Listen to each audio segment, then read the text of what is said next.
저는 개인적으로 사진 찍는 것을 좋아합니다. 그래서 10년 넘게 여기저기 갈 때마다 무거운 카메라를 들고 다니다 보니까 이제는 제법 어디 가서 사진 좀 찍는다는 소리를 듣게 됐어요. 제가 사진을 찍을 때마다 생각하는 명언이 한마디가 있는데, 그것은 바로 사진은 더하기가 아니라 빼기다, 이 얘기예요. 더하기가 아니라 빼기다. 이 사진의 주제가 되는 인물이나 어떤 꽃을 돋보이게 하려면요, 사진의 구도에서 최대한 불필요한 것들을 빼버려야 사진의 주제가 더 명료해지기 때문이에요. 어디 이게 사진뿐만의 얘기는 아니겠죠. 그래서 세계적인 문호 톨스토이는 사람의 지혜가 깊으면 깊을수록 생각을 나타내는 말은 단순해진다, 이런 말을 하기도 했어요. 여러분, 단순해지기 위해서는 먼저 불필요한 것들을 과감하게 정리해야 합니다. 어떻게 보면 우리 인간관계도요, 의무감에서 만나는 사람, 만나기 싫지만 할 수 없이 만나는 사람, 만나고 나면 괜히 기분이 언짢아지고 에너지가 소모되는 사람, 불평 많이 하는 사람, 그렇잖아요. 이런 사람들을 좀 정리해야 삶이 단순해집니다. 또 물건도 마찬가지예요. 예전에 어떤 목사님 집을 정리한다고 해서 가봤더니 글쎄 안방에 있는 짐을 건너방에다 옮기는 거예요. 나중에 한참 지난 뒤에 그 집에 갔더니 건너방에 있던 짐이 다시 안방으로 들어와 있더라고요. 쓸데없는 옷가지라든지 신지 않는 구두, 가방, 책 등 버려야 할 거를 과감히 버려야 다른 게 그 자리에 들어올 수 있는 거예요. 또 오래된 고정관념과 지식도 깨트릴 필요가 있어요. 라떼는 말이야, 라떼는 말이야. 아니, 그때와 지금이 상황과 환경이 다 달라졌는데 라떼는 말이야, 이렇게 시작하는 습관도 고쳐야 합니다. 그래야 새로운 지식이 들어오고 다음 세대와 소통도 할 수 있는 거예요. 그렇다면 신앙은 어떨까요? 신앙. 사실 우리가 구원에 이르게 되는 믿음은 처음 예수님을 영접했을 때 들었던 복음의 단순한 내용 한 가지면 충분합니다. 회개하고 예수님을 구주로 영접하면 되는 거예요. 물론 나의 영혼을 부요하게 하는 영적 지식이 더 풍성해지면, 깨달음이 많아지면 좋기는 하겠지만 문제가 뭡니까? 그것들 중에는 건강한 신앙을 해치거나 아예 신앙의 근간을 송두리째 흔들어버리는 잘못되고 오염된 가르침도 섞여 있을 수 있다는 거예요. 보세요. 가만히 보면 남들이 들어보지 못한 해석만 쫓아다니는 사람이 있어요. 그리고 남들이 하지 않았던 깨달음의 이야기를 유난히 집착하는 사람들이 있습니다. 그러다 보니까 점점 어긋나서 사입이나 이단에 빠지게 되는 거예요. 더구나 이 시대처럼 너도 옳고 나도 옳다, 진리의 상대성을 강조하는 포스트 모더니즘 시대에는 우리는 복음의 진리를 가리는 불필요한 가르침들을 다 걷어내고 오히려 순복음, 성경이 우리에게 말씀하시는 단순하고 명료한 진리에 더 집중할 필요가 있는 거예요. 마태복음 5장부터 시작된 예수님의 산상수훈이 이제 마태복음 7장에서 마무리가 되지요. 그런데 오늘부터 읽어가게 될 13절부터 27절까지는 산상수훈 전체를 결론 짓는 부분이라고 볼 수가 있어요. 즉 어떤 새로운 교훈을 또다시 첨가하는 그런 내용이라기보다는 예수님께서 5장부터 시작해서 지금까지 가르쳐준 그 말씀대로 너희가 살아야 한다, 일종의 훈계라고 할 수 있어요. 이 4개의 훈계가 각각 대조를 이루는 구조로 반복되면서 설명되고 있는 거죠. 내용을 자세히 먼저 한번 살펴보면 먼저 13절과 14절을 보면 좁은 문과 넓은 문, 대조를 이루고 있어요. 너희는 당연히 좁은 문을 가야 된다는 거죠. 훈계입니다. 그리고 15절부터 20절까지는 좋은 나무와 못된 나무가 대조를 이루고요. 21절부터 23절은 아버지의 뜻대로 행하는 자와 불법을 행하는 자, 마지막으로 24절부터 27절까지는 반석 위에 집을 짓는 자와 모래 위에 집을 짓는 자가 서로 대조를 이루고 있어요. 예수님이 어떤 새로운 가르침을 전해주시기보다는 지금까지 너희가 들은 말씀대로 이런 선택을 하면서 오른편에 서서 행해야 한다, 강조의 말씀이라는 거예요. 즉 오늘부터 읽게 되는 마태복음 7장 13절 이하에서 예수님은 우리 삶의 자리에서 나타날 수 있는 두 가지 상반된 반응을 각각 언급하시면서 과연 어떤 선택이, 어떤 삶이 예수님의 제자로서 합당한 삶인지를 밝히며 바른 선택과 실천적 신앙을 촉구하고 계신 거예요.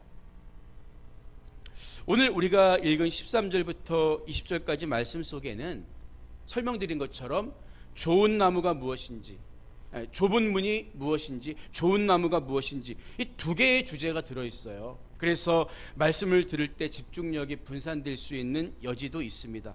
여러분, 그러나 결국 이 두 가지 주제는 우리가 바른 신앙의 길을 가기 위해 필요한 것이 무엇이냐는 하나의 주제로 합쳐진다고도 볼 수가 있는 거지요. 왜냐하면 신앙생활을 잘하기 위해서는 내가 잘해야 할 부분도 있지만 외부에서 오는 것을 잘 분별해야 하는 선택의 목도 있기 때문입니다.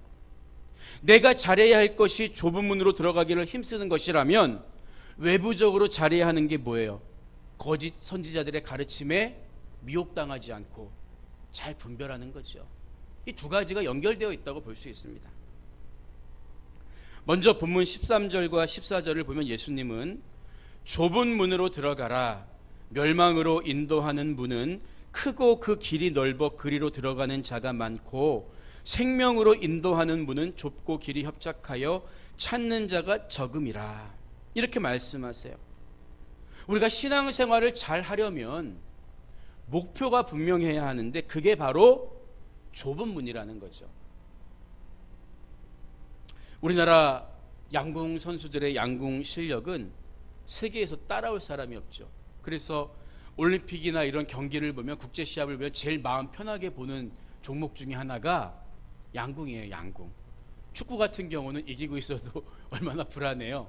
따라올 사람들이 없어요. 그런데 작년 도쿄 올림픽에서 혼성 양궁을 시합을 진행하는데 안산 선수가 김재덕 선수가 쏜 10점짜리 화살 위에다가 또 화살을 꽂아놓죠. 화살 위에 또 다른 화살을 맞춘 거예요. 이거를 양궁 용어로 로빈훗 화살이라고 한다네요. 여러분, 꽂혀있는 화살에 또 맞췄다니까 이게 얼마나 놀라운 집중력입니까? 여러분, 양궁 선수가 관역을 그렇게 집중 있게 조준해서 맞히는 것처럼 우리가 신앙생활에 실패하지 않으려면 목표를 분명히 조준하면서 신앙생활을 해야 되는 거예요. 그 목표를 생각하지 않고 그냥 덮어놓고 신앙생활을 하니까 우리가 흔들리고 넘어지는 것입니다. 그래서 예수님은 우리의 목표가 뭐라는 거예요? 좁은 문이다. 좁은 문을 마치 양궁의 관역처럼 정확하게 조준하고 겨누고 신앙생활을 해야 한다, 이렇게 강조하고 계신 거죠. 그런데 유사한 말씀이 기록된 누가복음 13장 24절을 보면 예수님은요, 좁은 문으로 들어가기를 힘쓰라, 내가 너희에게 이르노니 들어가기를 구하여도 못하는 자가 많으리라, 이렇게 말씀하세요. 이 말씀을 얼핏 보면 조금 이해가 안 됩니다. 왜냐하면 예수님은 좁은 문으로 들어가기를 힘쓰라 이렇게 하셨다가 곧이어서 구하여도 못하는 자가 많으리라, 구해도 못 들어간다는 거예요. 부정적인 말씀으로 끝을 맺잖아요. 어차피 구해도 들어갈 수 없다면 왜 좁은 문으로 힘써 들어가기를 구해야 하는 걸까요? 이것은 결국 우리의 행위가 아무런 의미가 없다는 반어적인 표현일까요? 그렇지 않습니다. 누가복음 13장의 말씀은 이어지는 25절과 연결해서 읽어야 그 의미가 조금 더 분명해져요. 누가복음 13장 25절을 계속 보면 예수님은요, 집 주인이 일어나 문을 한 번 닫은 후에 너희가 밖에 서서 문을 두드리며 주여 열어주소서 하면 그가 대답하여 이르되 나는 너희가 어디에서 온 자인지 알지 못하노라 하리니, 이렇게 말씀하십니다. 따라서 누가복음 13장의 문맥을 따라 읽어보면, 그렇게 해석해보면 좁은 문으로 들어가기를 힘쓰라는 말씀은 구원의 문이 열려있는 동안, 닫히기 전에 우리가 힘써 해야 할 행동이 무엇인가에 대한 강조의 말씀이라고 볼 수 있어요. 그리고 이어지는 구하여도 얻지 못하는 자가 많으리라는 말씀은 그렇게 한번 열렸던 구원의 문이 닫히고 나면 그 후에는 아무리 발버둥 쳐도 소용없다, 이런 의미로 이해할 수 있는 거죠. 어렵지 않죠? 우리가 구하고 애쓰는 삶이 아무 의미 없다는 말씀이 아니라, 쉽게 얘기하면 우리 육신이 살아있는 동안에, 구원을 얻을 기회가 있는 동안에, 구원의 문이 열려있는 동안에 좁은 문으로 들어가기를 힘써야 한다, 이 말씀이에요. 오늘 우리가 읽은 마태복음의 말씀도 똑같습니다. 우리 육신이 살아있는 동안에 구원의 문제를 해결해 받을 수 있는 유일한 기회라는 사실을 절대 놓치거나 잃어버리지 말라는 거예요. 더구나 오늘 우리가 읽은 마태복음 본문에는 우리가 이해하기 쉽게 아예 좁은 문은 좁고 길이 협착해서 찾는 이가 적지만 그 문이 어떤 문이라고 말씀하세요? 생명으로 인도하는 문이다, 구원의 문이다, 아주 쉽게 풀어서 설명해 주고 계십니다. 반대로 넓은 문은 찾는 이가 많지만 결국 멸망에 이르는 문이라는 사실을 똑똑히 말씀하고 계신 거예요. 우리는 구원의 문을 통과할 수 있는 기회가 있는 육신의 때에 바로 지금이 좁은 문으로 들어가기에 힘써야 하는 유일한 시기라는 것을 분명히 기억해야 하는 거예요. 여러분, 그러면 좁은 문은 구체적으로 무엇일까요? 상징적인 표현이라는 것은 알겠는데 무엇을 의미할까요? 일반적으로 좁다라는 말은 불편하거나 힘든 것을 나타내는 표현이에요. 그래서 구약부터 성경을 통틀어서 비슷한 단어를 찾는다면 환난이라는 말이 가깝습니다. 환난과 고난, 환난과 고난의 문을 통과해야 한다는 거예요. 그런데 예수님은 요한복음에서 내가 진실로 진실로 너희에게 말하노니 나는 양의 문이니라, 예수님 자신이 양의 문이라고 말씀했어요. 그래서 자연스럽게 마태복음 본문에 나온 문도 예수님을 가리킨다고 해석할 수 있죠. 물론 이게 뭐 잘못된 해석이라고 말할 수는 없어요. 여러분, 그런데 이 복음서마다 조금씩 기록 목적과 기록 방식의 차이가 있거든요. 마태나 마가, 누가, 이 세 복음서를 공관 복음서라고 하잖아요. 이 공관 복음서를 보면요, 예수님이 나를 믿어라, 나를 따라야 구원받는다, 이 말씀을 직접적으로 드러내놓고 가르치신 적은 거의 없습니다. 요한복음에서는 아버지와 나는 하나니라, 내가 곧 길이요 진리요 생명이다, 이렇게 직접적으로 말씀하신 구절이 몇 군데 있지만 공관복음서에서 예수님이 우리에게 요구하신 말씀은 예수님 자신을 믿는 삶이라기보다는 아버지의 온전하심을 닮아가야 한다, 하늘 아버지의 온전하심 같이 너희도 온전하라, 이게 주된 가르침이었다는 거죠. 따라서 마태복음의 지금까지의 흐름상 예수님이 말씀하시는 좁은 문이라는 말은 어떠한 환난과 시험이 찾아온다고 해도 지금까지 마태복음 5장에서부터 산상수훈을 통해 가르쳐 주신 제자도의 삶을 너희는 끝까지 살아내야 한다, 이런 의미로 해석하는 편이 마태복음 안에서는 더 자연스럽다, 우리가 이렇게 볼 수가 있습니다. 여러분, 근데 중요한 것은 다음 시간에 자세히 살펴보겠지만 좁은 문으로 들어가라는 말씀이 어떤 인간적인 완전한 행위나 공로를 통해서 너희는 구원받을 수 있다, 이렇게 이해한다면 이것은 잘못된 해석이에요. 예수님은 그런 의도로 이 말씀을 하신 게 아닙니다. 왜냐하면 다음에 이어지는 말씀에서 예수님은 자기의 이러한 행위를 의로 여기는 사람들을 가리켜서 불법을 행하는 자들아, 내가 너희를 도무지 알지 못한다고 책망하셨기 때문이에요. 내치셨다는 거예요. 여러분, 타락한 우리 인간은 은혜 없이는 하나님 앞에 설 수 없는 죄인입니다. 어떠한 행위나 공로로도 하나님 앞에 의롭다고 주장할 수가 없는 거예요. 따라서 좁은 문은 예수 그리스도를 구주로 고백하는 믿음으로 출발해서 자기 십자가를 지고 온전하신 주님을 뒤따라가는 것이 좁은 문으로 들어가는 삶이에요. 은혜 없이 설 수 없는 죄인임을 알고 있기 때문에 끝까지 주님을 의지하고 온전하지 못한 나의 초라함을 회개하면서 그 자리를 지키고 나가는 거죠. 이게 끝까지 좁은 문으로 들어가는 삶입니다. 여러분, 그래서 그렇게 너는 만날 회개하냐? 너는 만날 그렇게 힘들게 예수님 믿냐? 그 정도면 된 거 아니야? 많은 사람들이 쉽게 다니는 넓은 문을 놔두고 좁은 문으로 들어가는 삶 속에는, 그 신앙의 목표점을 거기에 두고 있는 여정 속에는 주님이 고난받으셨던 것처럼 고난이 찾아올 수 있는 거예요. 말씀드린 것처럼 좁다라는 말 자체가 환난을 의미하기 때문입니다. 사람들이 좋아하고 칭찬해주는 화려한 꽃길이 아니라 괴로운 가시밭길일 가능성이 훨씬 큰 거예요. 그러나 그 길이 생명으로 인도하는 길이기 때문에 우리는 주님과 동행하면서 주님의 도우심으로 우리 육신의 때에 그 길을 끝까지 걸어가는 것입니다. 우리는 좁은 문으로 들어가기를 항상 힘써야 하는 거예요. 여러분, 그러면 악한 마귀가 하는 일이 뭡니까? 악한 마귀가 하는 일이 뭐겠어요?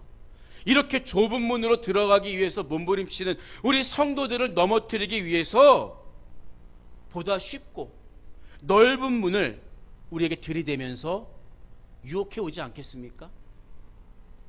그래서 토마스 리브스라는 미국의 역사학자는 텅 빈 교회라는 책에서 이런 말을 해요.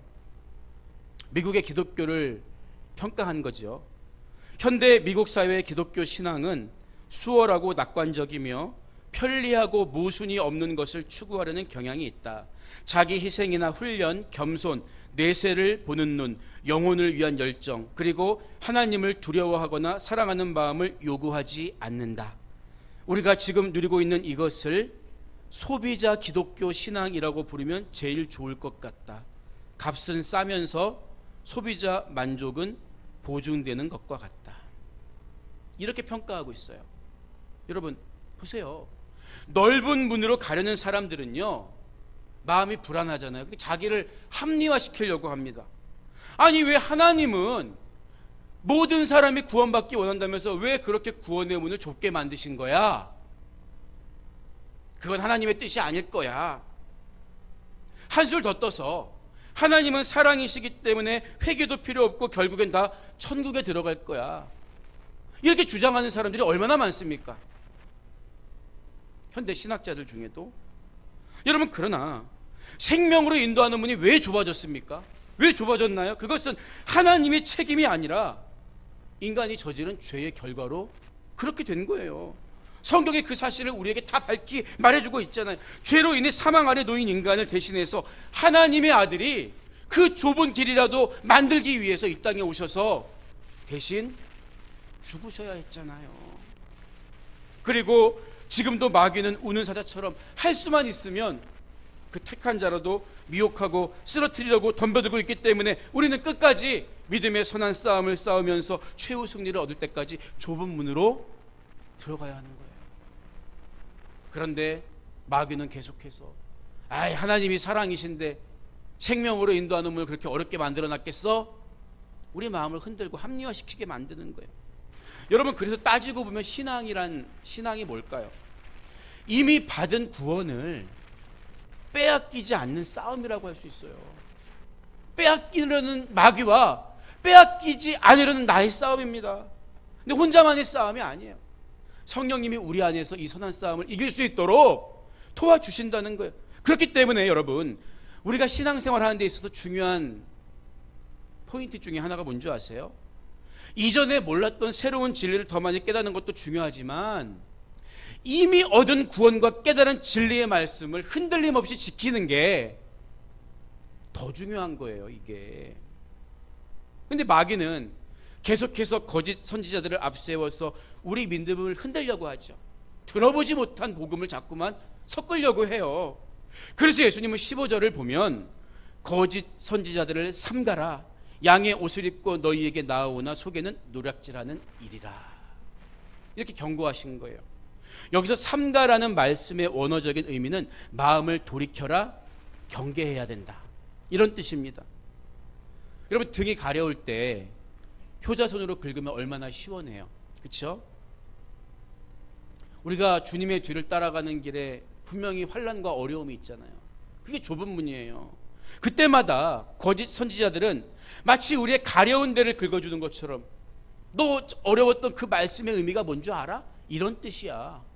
자기 마음대로 해석해서 그렇게 어렵게 신앙생활하지 않아도 하나님 한 번 준 구원 절대 안 뺏어가. 하나님 치사하신 분 아니야. 성경에 어디 그런 말이 있어요. 성경 전체의 숲을 보면 두렵고 떨림으로 구원을 이루라고 했잖아요. 마치 우리가 더 이상 하나님의 은혜 없이 살 수 있는 것처럼 착각하게 만들고, 너 그 정도 했으면 됐어. 마치 하와를 꼬이던 뱀처럼 하나님의 전신갑주를 그냥 스르르 벗도록 무장해제 시켜버립니다. 그래서 예수님은 거짓 선지자와 그들의 가르침에 마음을 두지 말고 경계하고 그들로부터 과감하게 돌아서야 한다. 돌아서야 한다. 말씀하고 계신 거죠. 근데 양의 옷을 입고 나오니까 얼마나 우리가 구분하기가 어렵습니까? 야, 저분이 그렇게 많이 베푸신데, 그렇게 많은 능력이 나타난데 우리는 눈에 보이는 거에 자꾸만 집착을 해요. 근데 예수님도 우리가 눈에 보이는 것에 약하다는 것을 알고 계세요. 그래서 진짜 보이는 것 가운데 무엇을 갖고 분별해야 하느냐, 여기에 대한 가르침의 말씀을 주신 거잖아요. 어떻게 거짓 선지자를 구별할 수 있습니까? 20절을 보면요, 예수님은요, 이러므로 그들의 열매로 그들을 알리라. 열매를 보라는 거예요. 현상을 보지 말고, 어떤 외모를 보지 말고 열매를 보라는 거예요. 열매. 여러분, 주의해야 될 점은요, 문맥상 이 말씀은 앞으로 좋은 열매 맺어야 돼, 이런 다짐의 의미가 아니에요. 이 본문의 말씀을 떼어서 읽으면서 좋은 열매 맺어야겠다, 이런 결심하라고 주시는 말씀이 아니라, 거짓 선지자들은 이렇게 판명이 난다, 이 분별에 대한 가르침의 말씀이라고요. 물론 예수님은요, 다른 말씀 속에서는 좋은 열매를 맺으라고도 하셨죠. 그러나 적어도 이 본문에서 예수님의 의도는 우리 신앙을 병들게 하는 거짓 선지자들은 열매로 분별해라, 여기에 포커스가 맞춰져 있다는 거예요. 왜냐하면 열매가 나쁘다는 것은 처음부터 그 나무가 좋은 나무가 아니라는 사실을 증명하기 때문입니다. 우리 신동인 선교사님이 가 계시는 인도에는 신으로 불리는 우상만 3억 3천이에요. 그리고 온갖 잡스러운 사이비 종교들이 있죠. 예전에 뉴스를 한번 봤는데요, 인도의 사이비 교주가 잡혀갔는데 신도들이 교주를 풀어달라고 시위를 합니다. 근데 그 사이비 신도들이 숫자가 6천만 명이래요. 우리나라 인구를 다 합친 것보다 더 많은 신도를 거느리고 있습니다. 여러분, 그런데 생각해 보세요.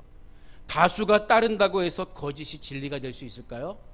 절대 그럴 수가 없어요. 그런데도 사람들은요, 열매라 그러면 그냥 단순히 숫자로 오해하는 경향이 있어요. 숫자가 열매다, 양적 성장이 열매다. 그래서 신도 수만 많으면 그게 열매라는 거예요. 그래서 이단이나 사이비 교주들, 잘못된 신학을 설파하는 사람들의 단골 멘트가 뭡니까? 야, 우리는 이렇게 많은 사람들이 있어, 이렇게 많은 열매가 있는데 왜 내가 틀렸다고 해? 니들은 얼마나 있니? 우리가 움츠러들죠. 여러분, 정말 그럴까요? 예수님이 말씀하신 열매의 정확한 의미가 뭘까요? 본문에서 열매로 번역된 헬라어는 카르포스라는 단어인데요, 이 단어가 성경에서 비유적으로 사용될 때는 거의 대부분 영적인 유익을 주는 열매를 의미합니다. 영적인 유익을 끼치는 거예요. 양적 성장이든 질적 성장이든 그게 영적인 유익을 동반해야 이게 열매가 된다는 거죠. 그래서 우리가 잘 아는 갈라디아서 5장 22절 이하의 말씀을 보면요, 오직 성령의 열매는 사랑과 희락과 화평과 오래 참음과 자비와 양성과 충성과 온유와 절제니 이 같은 것을 금지할 법이 없느니라. 이 열매 중에 영적이지 않은 게 있습니까? 다 영적인 결과를 극명하게 보여주는 거예요. 제 아무리 대단하고 신비한 능력을 많이 보여주고 은혜로운 말씀으로 사람에게 감동을 끼친다고 해도 그의 주변에 성령의 열매가 맺히지 않아요. 오히려 교만과 정욕, 그로 인한 분쟁과 더러움이, 인간적인 욕망이, 사치와 향락이 그 주위에 넘쳐난다면 그들은 아무리 그럴듯해 보여도 우리가 좁은 문으로 들어가는 삶을 방해하는 거짓 선지자에 불과하다. 열매로 판단해라. 예수님은 분명하게 가르쳐 주신 거예요. 다시 16절로 거슬러 올라가 보겠습니다. 예수님은 그들의 열매로 그들을 알지니 가시나무에서 포도를 또는 엉겅퀴에서 무화과를 따겠느냐 이렇게 물으세요. 여러분, 성경에서 포도와 무화과는 통상적으로 이스라엘을 상징합니다. 이스라엘을 상징해요. 근데 하나님은 이사야서 5장 2절에서 땅을 파서 돌을 제하고 극상품 포도나무를 심었도다. 그 중에 망대를 세웠고 또 그 안에 술틀을 팠도다. 좋은 포도 몇 개를 발았더니 들포도를 맺었도다. 이렇게 탄식하시죠.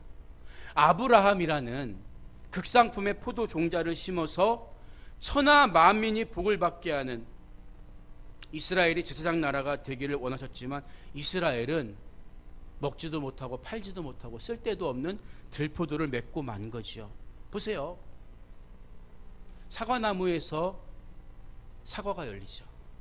배나무에서 배가 열려요. 마찬가지로 이스라엘이 들포도를 맺은 것은 처음부터 그들이 들포도를 맺을 수밖에 없는 나무였기 때문이다. 이렇게 설명할 수밖에 없는 거예요. 그래서 하나님은 예레미야를 통해서 이런 말씀을 하시죠. 구스인이, 이 구스는 오늘날 에티오피아 지역입니다. 아프리카예요. 구스인이 그의 피부를, 표범이 그의 반점을 변하게 할 수 있느냐? 없어요. 할 수 있을진데 악에 익숙한 너희도 선을 행할 수 있으리라. 반어법이에요. 인간이 죄를 짓는 것은 죄인이기 때문에 죄를 짓는다는 거죠. 같은 의미로 오늘 예수님도 17절 이하에서 이렇게 말씀하시는 거예요. 이와 같이 좋은 나무마다 아름다운 열매를 맺고 못된 나무가 나쁜 열매를 맺나니 좋은 나무가 나쁜 열매를 맺을 수 없고 못된 나무가 아름다운 열매를 맺을 수 없느니라. 아하, 못된 나무는 노력한다고 해서 아름다운 열매를 맺을 수 없다. 왜 그렇습니까? 문제는 열매 이전에 나무에 있기 때문이라는 거예요. 여러분, 그렇기 때문에 우리는 거짓 선지자를 분별할 때 단순히 양적인 열매만 볼 게 아니라 그것이 하나님께 영광을 돌리는 삶인가? 그것이 교회의 덕을 세우는 삶인가? 그것이 사랑을 완성하는 삶인가? 항상 살펴보고 거짓 선지자와 잘못된 가르침을 분별해야 하는 것입니다. 뿐만 아니라 우리 자신 또한 내가 삶에 아름다운 열매를 맺을 수 있는 좋은 나무인가를 돌아봐야 하는 거예요. 이 부분에 대해서는 다음 시간에 자세하게 살펴보겠지만 한 가지만 말씀드린다면 타락한 인간은 절대 좋은 나무가 될 수 없어요. 오직 생명의 포도나무이신 예수님께 온전히 붙어 있을 때, 내가 너희 안에 너희가 내 안에 거할 때 온전히 우리는 좋은 나무가 맺는 아름다운 열매를 맺을 수가 있는 것입니다. 그렇기 때문에 우리는 반석이신 예수 그리스도를 의지하고 그 위에 서야 합니다. 이게 좁은 문으로 끝까지 걸어가는 가장 기초라가 되는 거예요. 아무리 부족하고 초라해도 그 포지션을, 반석 위에 서 있는 그 삶을 벗어나지 않으려고 몸부림치면서 끝까지 주님만 의지하고 붙잡아야 합니다. 이게 바로 좁은 문으로 들어가고 아름다운 열매를 맺을 수 있는 유일한 길이기 때문이에요. 오늘 말씀을 마무리합니다. 좁은 문 하면 생각나는 소설이 있죠. 프랑스의 대표적인 작가 앙드레 지드가 쓴 똑같은 제목의 좁은 문, 이 소설인데 주인공인 제롬과 알리사는 설교 시간에 오늘처럼 목사님께들은 좁은 문으로 들어가라, 이 삶의 고귀함에 대해 깨닫게 되고 그 삶을 살겠다고 꿈꿉니다. 하지만 좁은 문은 둘이 나란히 걸어가기에는 너무나 좁은 문이었던 거죠. 그래서 제롬은 사랑을 통해서 좁은 문을 걸어가기 원했지만 알리사는 세속적인 사랑을 다 끊어버리고 좁은 문에 들어가길 원합니다. 결국 알리사는 제롬과 헤어지고 수도원에 들어가게 되는데 안타깝게도 거기서 병으로 죽음을 맞이하게 됩니다. 그리고 그 소식을 들은 제롬은 너무나 슬퍼서 알리사에 대한 사랑을 마음에 간직한 채 다른 여자를 사랑하지 않고 일생 독신으로 보내게 됩니다. 보세요. 알리사는 자기 신앙을 위해 좁은 길로 갔고 제롬은 알리사를 위해 좁은 길을 선택합니다. 오늘 예수님께서 우리에게 요구하시는 좁은 문의 의미가 어디에 있을까요? 말씀드린 소설 속에 나오는 알리사가 택한 것처럼 우리도 세상과 모든 인연을 끊고 세상을 등지고 살아야만 좁은 문으로 걸어가는 삶을 살 수 있다고 이야기할 수 있을까요? 우리는 종종 어떤 행위가 예수님을 향한 내 사랑을 증명한다고 생각할 때가 있어요. 하지만 사실은 그 반대입니다. 순서가 바뀌어 있는 거예요. 가령 내가 헌금을 많이 드리거나 교회 안에서 특별한 사역을 열심히 해야 주님을 사랑하는 게 아니라 주님을 진정으로 사랑하면 내 물질도 내 힘도 시간도 드릴 수가 있는 거예요. 여러분 마찬가지예요. 내가 남들이 인정할 만큼 세상을 등지고 살아가야만 좁은 문으로 들어가는 삶을 사는 게 아니라 주님을 믿고 의지하고 사랑하는 마음으로 시작해서 지금 나에게 무엇을 요구하시든지 내가 아멘으로 순종할 때 그게 바로 좁은 문으로 들어가는 삶을 산다고 말할 수가 있는 것입니다. 예수님은요, 제가 자주 말씀드리지만 1달란트 맡긴 종에게 5달란트를 요구하시지 않습니다. 1달란트 맡긴 종에게는 1달란트 요구하세요. 내가 큰 영광 사모한다면 큰 십자가 져야죠. 그러나 하나님은 우리의 부족함과 허물을 다 아시기 때문에 우리가 감당할 수 있는 시험만 허락하신다고 말씀했어요. 그리고 그 시험조차도 주님과 함께 멍에를 메고 가면서 이길 수 있도록 영적인 힘을 공급해 주십니다. 그래서 예수님은 진리를 알지니 진리가 너희를 자유롭게 하리라 이렇게 말씀하신 거예요. 비록 좁은 문으로 들어가는 것이 시험과 고난이 있는 십자가의 길인 건 맞지만 그 안에서 주님과 동행하고 주님께 더 가까이 나아가는 기쁨이 있기 때문에 그 길은 힘들지만 찬란한 영광이, 찬란한 기쁨이 있는 자유의 길입니다. 사랑하는 우리 성도 여러분, 거짓에 속지 말고 분별하면서 끝까지 그 길을 걸어가며 날마다 기쁨과 자유함으로 주님과 동행할 수 있는 여러분의 삶이 되시기를 주님의 이름으로 간절히 축원드립니다.